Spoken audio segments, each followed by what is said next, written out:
a été décidé par leur gouvernement de confiner les non-vaccinés.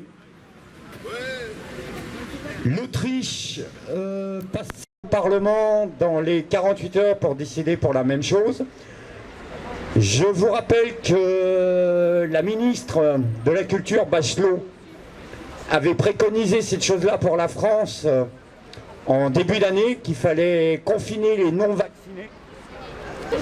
La secours qui est arrivée. Autre chose aussi, au Danemark, ils ont l'obligation qui est passée vacciner, enfin injection, pour les plus de 18 ans pour la 3e dose. En Hollande, il y a un reconfinement strict, à part pour le commerce essentiel qui est autorisé. Au niveau sportif, tout est mis en huis clos. Alors je ne sais pas ce qui va être décidé dans les prochaines semaines pour ici. Ça nous donne déjà une idée de ce qui va se passer. La batterie qui est pas trop chère. Autre chiffre, 60% des personnes de plus de 65 ans en France. On n'entend rien. Ah ouais. La personne en fait. Ah ouais, du coup, ouais. Bon. Les plus de 65 ans en France, 60% n'ont pas été refaire leur 3e dose. Sachant que sur ces 60%, on reste sur le chiffre d'à peu près 15% à 16% qui n'ont pas été dans leur première injection. Toujours dans les boîtes du gouvernement français, la vaccination pour les 5-11 ans qui sont en train de travailler pour la faire devenir obligatoire. C'est-à-dire aucun refus des parents. Ça sera une obligation d'injection vaccinale. Quoi dire encore ?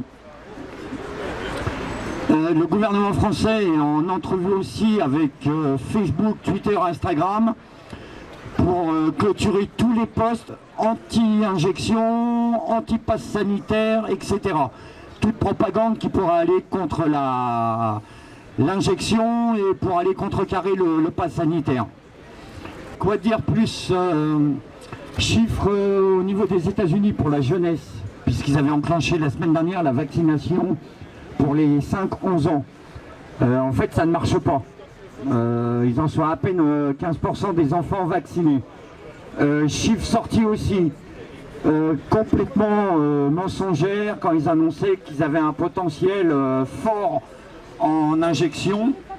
En fait, ils en sont à peine 60% de la population nationale aux États-Unis.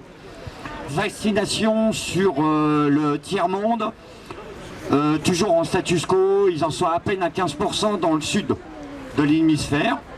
Donc voilà le topo. Maintenant, s'il y a des personnes ici qui sont au courant de certaines informations intéressantes à divulguer, vous pouvez prendre le micro.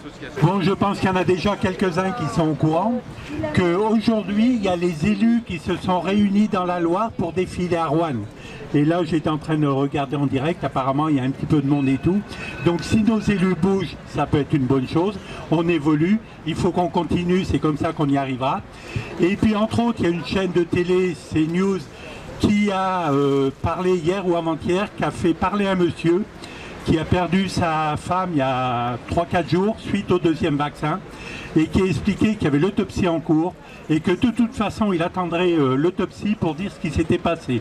Comme quoi on évolue quand même, les médias commencent à en parler, les élus commencent à défiler dans la rue. Soyons forts, continuons, on va gagner.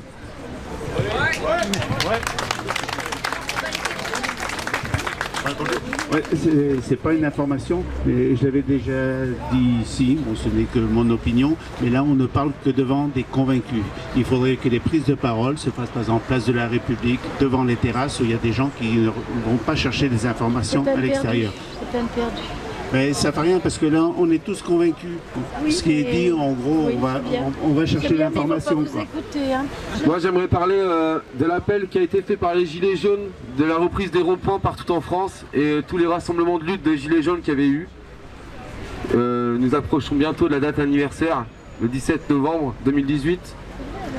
Donc après la manif, s'il y a des gens qui sont intéressés à organiser un covoiturage pour aller rejoindre certains membres des Gilets jaunes qui sont sur le rond-point de Grosseray, mais je vous invite à le faire. Voilà. Merci. Il y a tellement de... Pour les Gilets jaunes qui s'étaient un peu révoltés du fait de l'augmentation des taxes je leur signale que l'augmentation du fioul domestique, qui est actuellement à un niveau tel que certaines personnes ne peuvent plus acheter ni se chauffer, cette augmentation est totalement liée au masque, aux taxes. Hein. Elle n'est pas liée à l'évolution du brut, qui est en baisse, mais totalement aux taxes. Voilà, pour faire réfléchir les gilets jaunes. Aujourd'hui, il y a l'augmentation du blé, donc du pain. Je reviens aussi sur une chose qui va être repassée à l'Assemblée. Donc j'espère que ça sera en journée et non en nocturne, parce que si c'est en nocturne, ils seront 70 comme d'habitude. Et évidemment, ils passeront ce décret.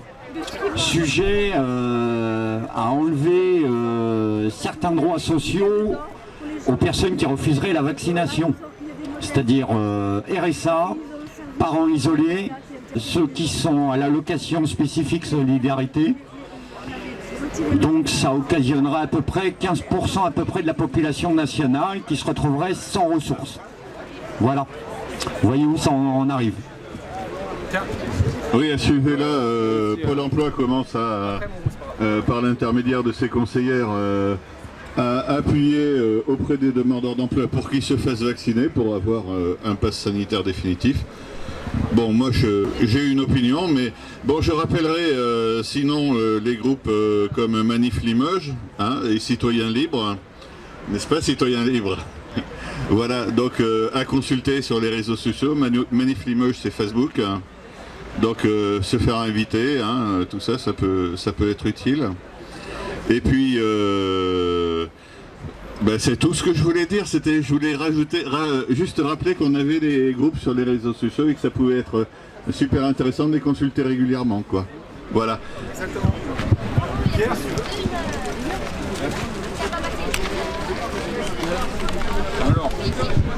moi, je voulais rebondir sur ce qu'a dit un monsieur tout à l'heure, qui a dit qu'on était entre convaincus. Nous ne sommes pas entre convaincus. Et l'autre fois, je suis allé à Lille où je me suis fait héberger par un monsieur et pour repartir de Lille le lendemain, je devais avoir un pass sanitaire pour prendre le TGV. Et le monsieur qui m'a hébergé, donc qui était sûrement très gentil, il était prêt, enfin il ne voyait pas de problème à ce que je paye 25 € de test. Et ça, faut le dire, voilà, nous ne sommes pas tous convaincus. Et sachez que un autotest, c'est 5 €. Quand vous allez vous faire tester, c'est 25 €. Donc il y a 20 € de différence. Où est-ce qu'ils vont les 20 €?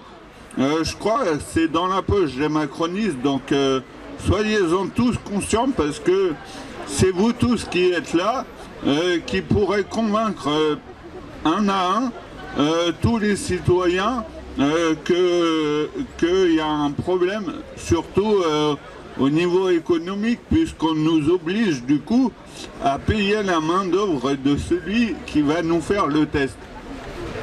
Merci. Merci. Petite news aussi, donc mercredi j'y étais. On a été à la mairie de Limoges remettre donc une pétition de 700 signatures contre le licenciement abusif de 2 bibliothécaires de la BFM, car elles ont refusé l'injection. Donc on attend maintenant la réponse de monsieur le maire. Une copie a été envoyée à la préfecture, au rectorat de Limoges, au rectorat de Bordeaux et aussi au préfet régional. Voilà. C'était sur le collectif citoyen de la BFM, soutenu par les Gilets jaunes et soutenu par le collectif Manif Limoges Citoyens Libres. Voilà. Donc bonjour à tous, je voudrais poursuivre un petit peu ma chronique juridique très brièvement. Donc dans l'immédiat, la loi qui prévoyait que les directeurs d'école pourraient aller voir les dossiers médicaux des élèves a été rétorquée par le Conseil d'État. Donc c'est un soulagement pour tout le monde, pas de pression. et pas de discrimination dans les écoles. Deuxièmement, Maître Dividio, qui est un antipasse sanitaire, qui est avocat, qui s'occupe de tout l'aspect juridique antipasse sanitaire, vient de faire l'objet d'une convocation à l'ordre des avocats au niveau national pour cause disciplinaire. Donc vraiment, quelle belle démocratie. Et troisièmement, les avocats essayent de défendre leur secret professionnel, donc il y a des grèves de prévues dans les cabinets juridiques et d'avocats lundi et mardi. Voilà. Je reviens sur le problème Divisio. Le problème vient qu'il est l'avocat défenseur principal du docteur Perron et de sa collègue le docteur Claude, qui ont créé le collectif sur toute la France, Réveil, qui était pour faire défendre le droit de tous les soignants, médecins, professeurs, recherche, etc. pour ceux qui étaient contre cette mascarade. Et voilà, donc ça déplaît à l'État. Et maintenant, les gens peuvent constater que le pouvoir en place, qui est un pouvoir exécutif, a une mainmise sur la justice. Voilà. Oui, bonjour. La parole est Alors, je porte masque, c'est pour des raisons perso, c'est que j'ai un très gros rhume et la semaine dernière j'étais couché à cause de ça. Donc j'ai pas envie de filer la crève à quelqu'un, c'est tout. Au niveau du Covid, il y a des gens qui me parlent du Covid. Je suis anti-pass, bien sûr, pratiquement depuis les premières manifs. Sur le problème du vaccin, il n'y a pas eu de débat en France, c'est bien regrettable. Il y a des décisions qui sont prises sans débat démocratique. Le Covid, je peux en parler, je l'ai eu en février, j'ai failli y laisser la peau, j'ai passé 15 jours sous oxygène à l'hôpital. Je ne suis pas vacciné, je n'ai pas de passe et c'est pas dans mes intentions. Ni moi, ni mon épouse. Voilà, j'assume mes choix. Non, c'est quelque chose de banal, hein. Je suis pas un héros, hein. Je suis pas un Superman, peut-être que j'en mourrai, c'est possible. J'assume, voilà. Donc c'est quelque chose qui ne fait pas forcément mourir et on peut s'en passer. Alors l'histoire des convaincus, pas convaincus, j'entends ça dans les assos. Je suis aussi syndicaliste.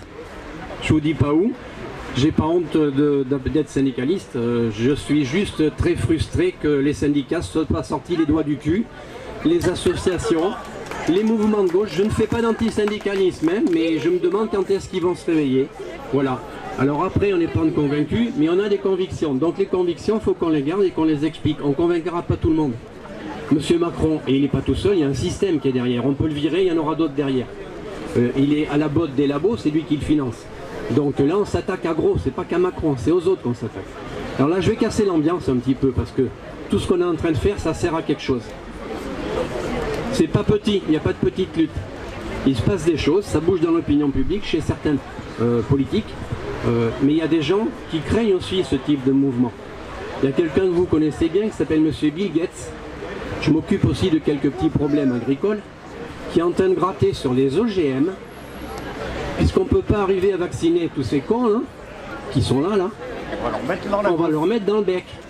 Donc on est en train au niveau agricole, je vous raconte pas de conneries, hein. Vous venez me voir et je vous filerai les documents. Ils sont en train de chercher des produits OGM pour mettre dans la nourriture. Ça viendra dans 1 an, dans 2 ans, dans 3 ans. Pour ça et pour plein d'autres choses. Voilà. Donc là, c'est pas le début du combat, puisqu'il y a un moment qu'il est commencé, mais c'est une phase. Et il y en aura d'autres après. Donc on a intérêt à rester vigilant avec nos convictions. On ne convaincra pas tout le monde, mais gardons surtout nos idées, ne nous démoralisons pas. Et parlons-en autour de nous. C'est des sujets que j'aborde plus en famille, j'ai pas envie de me fâcher avec tout le monde. J'en parle avec des gens, j'en parle plus à certains copains. C'est comme ça, j'assume. Je vais plus au ciné, je vais plus au resto. Je ne suis pas frustré, ce sont des choix, je les assume, je vis autrement et je fais d'autres choses. Et je rencontre des gens que je ne voyais pas toujours d'habitude. Et je vous remercie d'être là. Merci.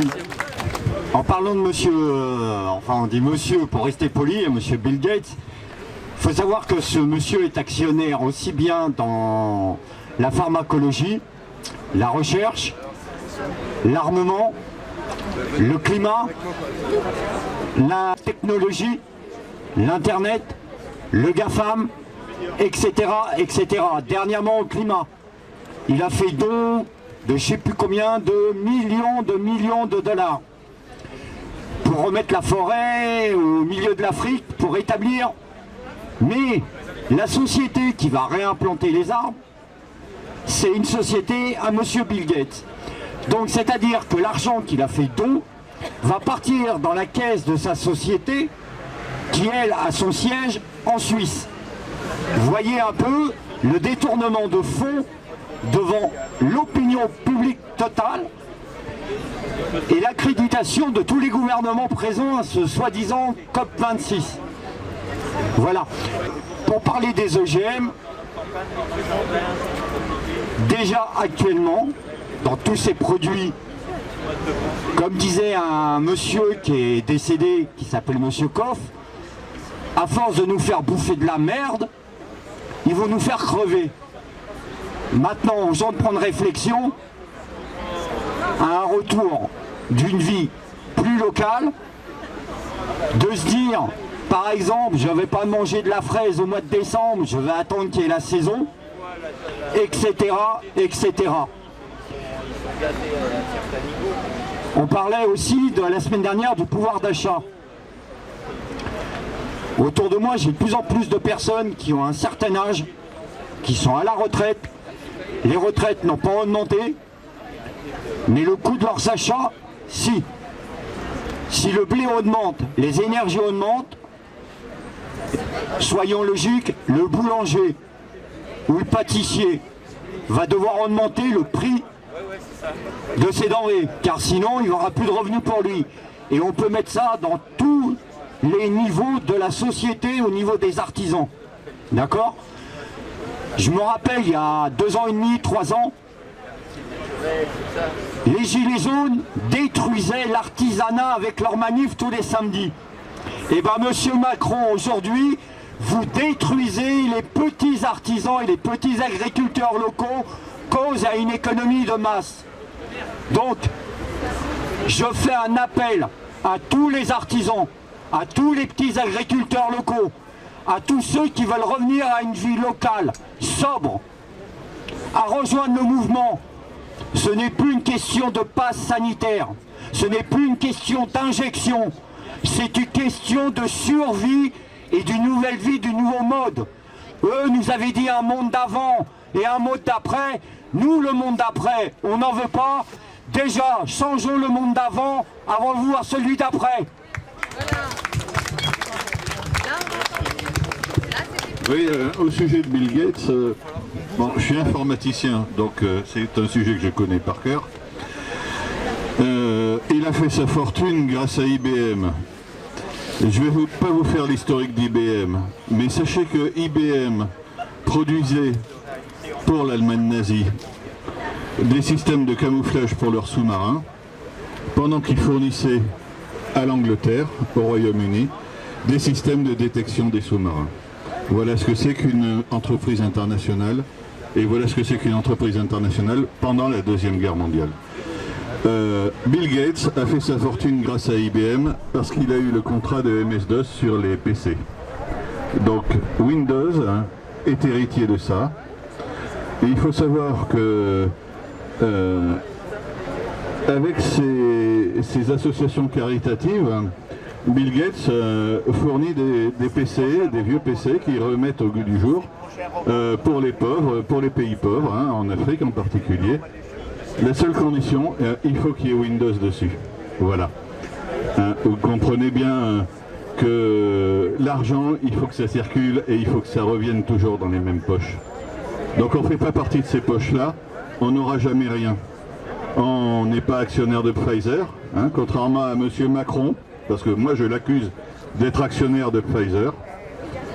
Et le dernier mot aussi, c'est que Pfizer a publié sur le site de l'EMA la mise à jour de son évaluation de médicaments le 25 octobre. Donc dans cette mise à jour, il y a écrit « Les interactions avec les autres médicaments n'ont pas été testées ». Il y a écrit « Le passage du médicament Comirnaty de Pfizer », donc ce qu'ils appellent le vaccin à ARN messager, par le lait maternel n'a pas été testé. Il est écrit pour les femmes enceintes, les effets de ce médicament n'ont pas été testés. C'est écrit noir sur blanc, c'est dans le papier d'évaluation, et à lui seul, ça a une valeur légale supérieure à toutes les lois sur l'obligation vaccinale, puisque c'est ça qui définit la mise à disposition de ce médicament. Ce qui veut dire que si la situation venait à empirer, moi pour ma part, si on me disait « fais-toi vacciner », je dirais « moi j'ai le texte légal, il me dit de ne pas me faire vacciner parce que je prends d'autres médicaments tous les jours ». Voilà. Je voulais vous dire une petite annonce pour la semaine prochaine. Il est possible qu'avec d'autres médecins, nous fassions un sondage des effets secondaires du vaccin. Donc, je vous demande, si vous connaissez des effets secondaires dans vos proches, dans vos familles, de bien les noter dans leur nature, la date de survenue par rapport au vaccin et au type de vaccin. Essayez d'avoir ces infos. Et peut-être que samedi prochain, on aura les moyens de les collecter.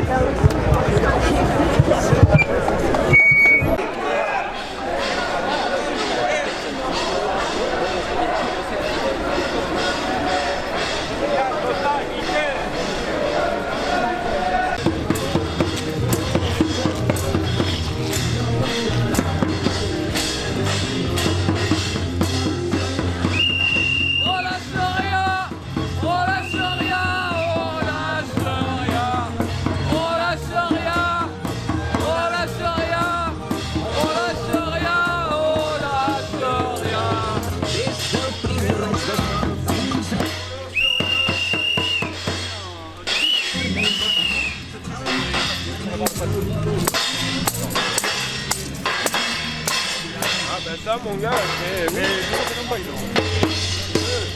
j'avais peur la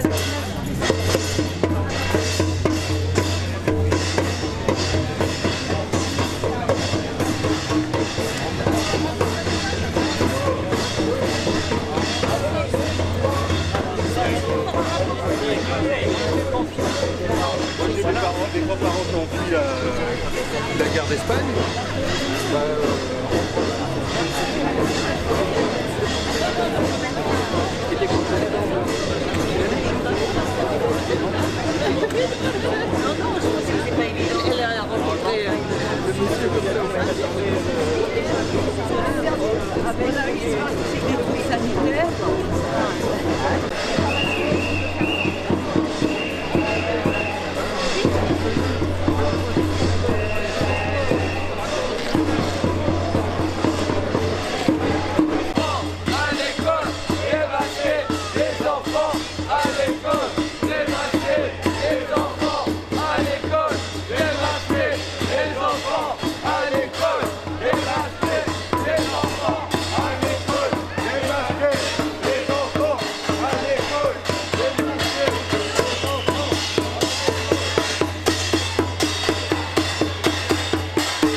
les enfants, à l'école, démasquer les enfants.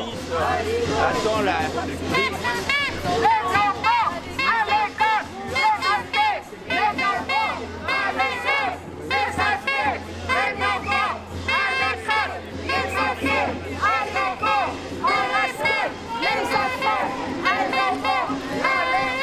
Les parents, ça va? Ouais. Voilà, je continue. Et de là, il est tellement bon qu'ils lui ont déjà donné son job. Elle a été là. Ah ouais. Ah bah oui, mais ça arrive. Donc c'est pour ça, financièrement, il a besoin. Il avait besoin.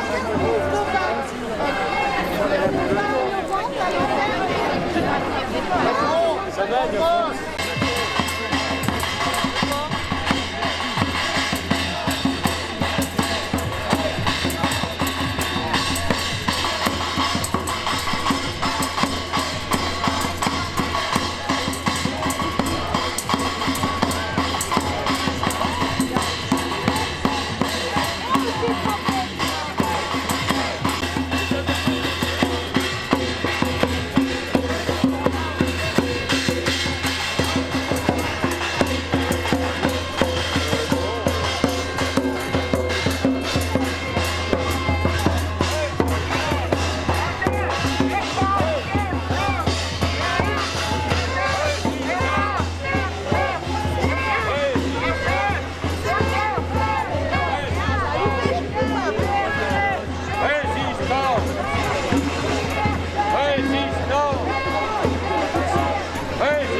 Pas de sens critique.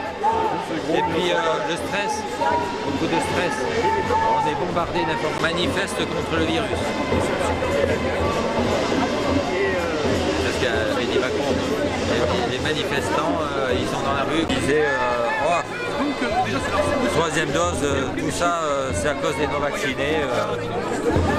On en arrive à une... Donc les personnes qui veulent parler de choses sérieuses, le diffuser autour de vous, que certaines personnes entendent, surtout aux personnes qui sont bas. Nous, on est convaincus. Pas sérieux. Mais autour, il y a des gens à convaincre. Donc, ça serait bien de parler. Allez-y, dites les choses que vous avez à dire. Alors moi, je ne vais rien dire d'exceptionnel, mais j'ai préparé, puisque Monsieur le Président s'est exprimé, bon, on a le droit quand même de lui répondre. Donc, vous m'excuserez si je fais des fausses notes. Monsieur le Président, je vous fais une lettre depuis la France profonde que vous méprisez tant. Monsieur le Président, oubliez vos privilèges, ouvrez vos yeux et vos oreilles et lâchez le modèle Jupiter. Voici le message. Mardi dernier, après nous avoir confirmé la tyrannie du pass dit sanitaire qui cache bien d'autres choses, Monsieur le Président, vous avez entamé votre campagne présidentielle mensongère en nous présentant la France comme un paradis terrestre où tout serait parfaitement parfait grâce à vous. Nous allons faire une comparaison. Voyons. Quelle est la signification de votre si beau prénom, Emmanuel? D'origine hébraïque, il signifie « Dieu avec nous ». C'est vrai que vous vous prenez pour un faux dieu autoritaire de la mythologie romaine, Jupiter. Jupiter, excusez-moi, rime avec Lucifer, l'ennemi de Dieu. Ils ont les mêmes terribles travers qui peuvent se résumer en un seul, un orgueil démesuré qui vous donne à croire que vous avez tous les pouvoirs. Pour conclure, de grâce, Monsieur le Président, ne vous présentez pas à la deuxième dose de présidentielle.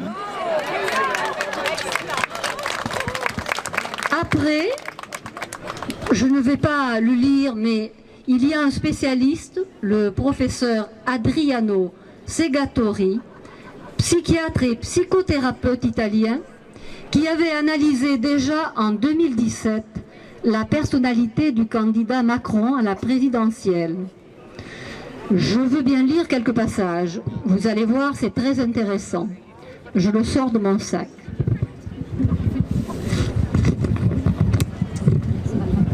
Bon, je ne vais pas tout lire parce que c'est long et je ne veux pas rentrer dans certains détails. L'analyse, donc c'est le professeur Adriano Segarotti qui parle. L'analyse que j'ai faite sur Macron provient à la fois des images que j'ai en ma possession et de la biographie dont le candidat se revendique. Ensuite, je passe. Au lieu de la vision à l'eau de rose de cette union qu'il a eue avec Madame Brigitte Trogneux, qu'on pourrait définir... Bon, ça, je ne le lis pas. J'y vois plutôt le fait que le développement d'Emmanuel Macron se soit bloqué prématurément, en pleine adolescence, à cause d'une opération de séduction à la fois psychique et physique. Ce qui s'est passé est la transgression d'un tabou. Le premier enseignement de cette affaire est la conviction que tout est permis.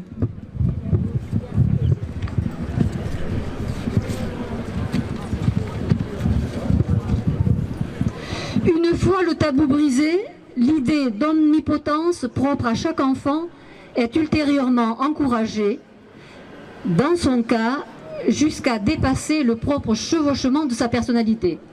Cette dernière est renforcée par les avantages intellectuels indéniables qui lui font extrapoler ses limites personnelles. Le paradoxe veut qu'il semble pathologiquement normal, mais nous sommes en plein narcissisme. Depuis sa jeunesse, Macron nourrit une ambition hors norme. Il a besoin du regard et de l'admiration des autres. Donc, nous sommes confrontés à trois paradigmes qui définissent un certain type de personnalité. L'idée qu'il n'existe pas de limite, un sentiment d'omnipotence dès l'enfance, mais encore plus présent à l'âge adulte, un narcissisme qu'il n'est pas interdit de définir comme malveillant. Que structurent ces trois paradigmes? Je ne vais pas tout lire. Cette structure est psychopathie, car nous sommes confrontés à un individu qui, comme dans le cas d'Emmanuel Macron, est parfaitement définissable comme psychopathe. Attention, vous allez voir, le mot psychopathe n'est pas une insulte.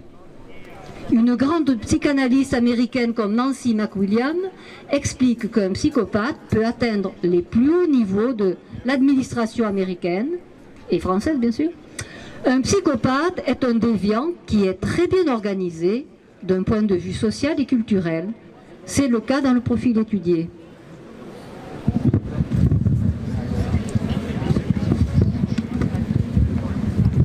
Par exemple, Macron a une fascination pour le superficiel, une capacité d'attraction hors norme, mais un malaise dans la confrontation que nous voyons dans ces crises d'hystérie au moment où l'admiration pâlissante souligne les faiblesses de son identité. Ça, c'était en 2017. Cette hystérie est caractérisée par son intérêt pour les mises en scène théâtrales, qui ne manque pas de rappeler, coïncidence troublante, son histoire personnelle avec son enseignante séductrice qui lui a appris le théâtre. Le psychopathe n'est pas digne de confiance, mais il réussit, à travers la fascination qu'il exerce, à convaincre beaucoup d'interlocuteurs, et il n'a aucun remords. Lorsque Macron parle des pauvres, ou qu'il insulte les prolétaires du Nord en les réduisant à des fumeurs ou à des alcooliques invétérés, lorsqu'il dénigre les femmes en les rabaissant au rang d'ignorantes, nous revenons dans le discours expliqué par le psychiatre Jacques Lacan. Macron ne voulait pas le dire, mais son inconscient a parlé pour lui car il croit ce qu'il dit et il ne peut s'empêcher de l'exprimer. Il se défend en modifiant le sens de ses déclarations, mais sans jamais exprimer de remords, car il ne ressent pas de culpabilité. Comme tous les psychopathes, Emmanuel Macron est particulièrement dangereux. Un intellectuel américain spécialisé dans ce que nous appelons dans notre jargon de psychiatre les perturbations bien intégrées chez les notables, a dit textuellement ceci: les serial killers détruisent les familles alors que les psychopathes au sommet de l'État détruisent les nations. Je vais terminer là. Pourquoi Macron est-il dangereux? Il a une haute idée de lui-même, il n'aime pas la France et il ne lutte pas pour le peuple français. Il s'aime énormément et il lutte pour maintenir sa fragile identité. Bon, il y a d'autres choses. Je vais m'arrêter là. C'est pas moi qui ai parlé, hein. C'est le spécialiste.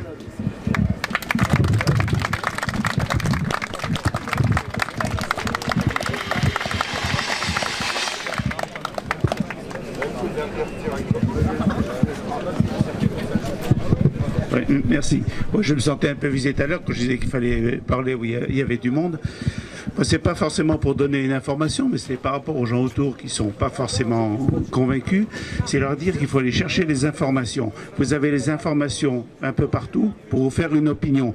Par exemple, la dernière étude qui montre, une étude sur l'hospitalisation en 2020, qui montre ce qui a été dit tout à l'heure, c'est qu'il y a 2% des hospitalisations en 2020 qui étaient liées au Covid et 5% qui étaient des gens qui étaient en réanimation ou en soins intensifs.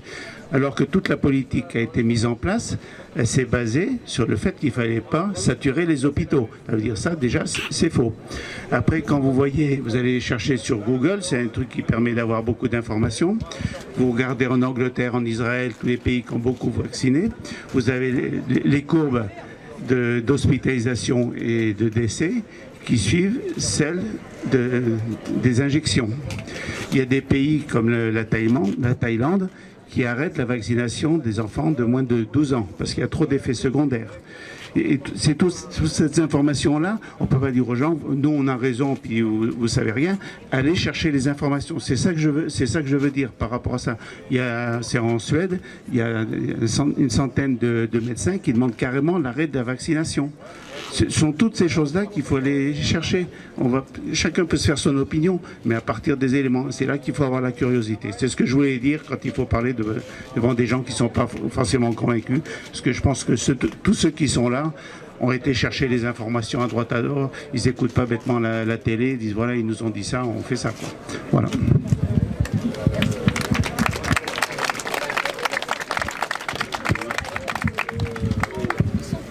Après l'intervention de Madame sur la psychologie de Macron, je voudrais dire qu'il n'y a pas que Macron qu'il faut virer, c'est aussi toute sa clique.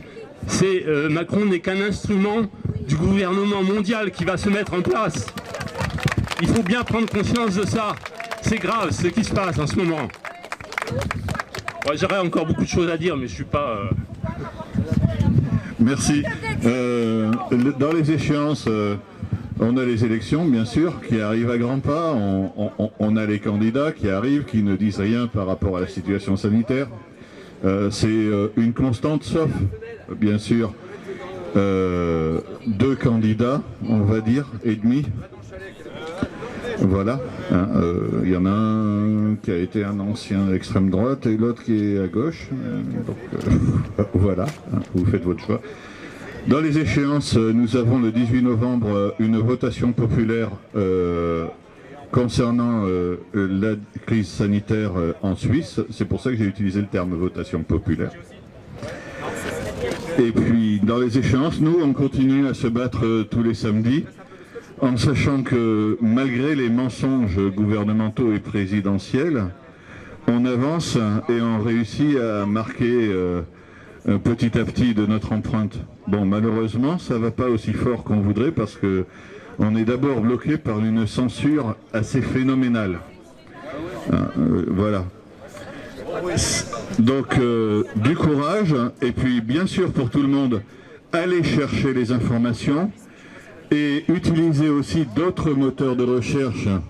Google c'en est un, il y en a d'autres. Alors je vais vous en citer 3 ou 4. Donc Yandex, il appartient au gouvernement russe, comme on dit aujourd'hui en France, parce que l'indépendance veut qu'on dise Yandex appartient au gouvernement russe et Google est indépendant. Bon, Google appartient aux puissances financières américaines qui nous écrasent actuellement avec le Covid. Baidu est un moteur de recherche chinois. Exceled, E-X-E-L-E-A-D, est un moteur de recherche développé en France.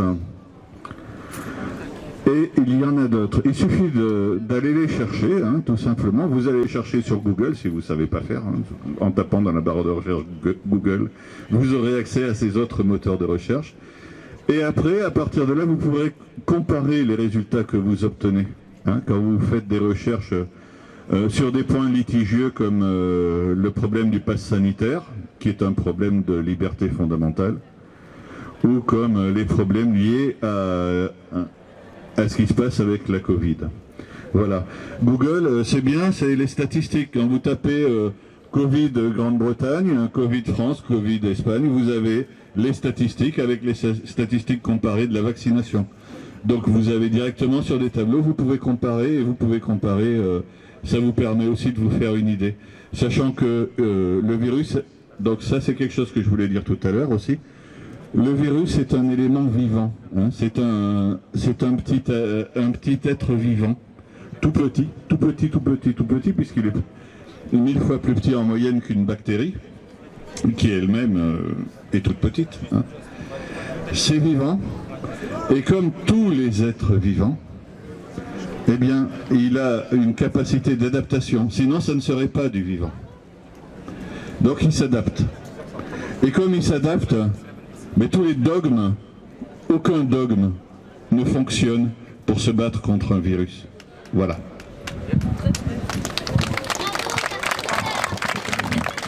En forme, dites-vous qu'en vrai j'ai 14 ans. Juillet c'est le grand remaniement, Édouard Philippe est trop populaire. On va mettre un gars moins gênant qui fera pas d'ombre à Jupiter. Sa préoccupation première, c'est de relever le PIB. La croissance et Bruno Le Maire, c'est leur seule gloire à séparer. On s'est presque fait chier au mois d'août, rien d'anormal à déclarer. Une vague explosion à Beyrouth et une défaite du PSG. Pendant de Biarritz au Cap d'Agde, on troque les masques pour les tubas. En surfant sur la deuxième vague, pour un virus, tu te souviens pas. En septembre, fini la bamboche, c'est l'heure de la rentrée scolaire. Dans la classe avec 35 mioches, vive le protocole sanitaire. Si j'avais le droit de voir ma grand-mère, ça nous ferait un truc à partager. Rajoute là-dessus les attentats et tous les commentaires débiles. Là c'est un petit peu trop pour moi, j'ai fini tous les Lexomil. En novembre, eh ben c'est maintenant, on est au top de l'euphorie. Reconfinement comme au printemps, sauf qu'on peut aller chez Darty. Pendant qu'on est tous confinés. Il y a des connaissances de personnes qui ont des effets indésirables pour avoir des témoignages. Allons. Bon, moi je vais aller encore. Là c'est nos vies sur une. On est fermé, ça y est. Ah ouais, là. Attention, ça bloque. On n'a plus de nouvelles de Valérie. Bon, en fait, c'est une bande de gamins, quoi. Ah oui, c'est vrai. Mais par contre, toutes les idées qu'il y avait dans... on les a plus. Bon, je te revois. J'espère qu'elle a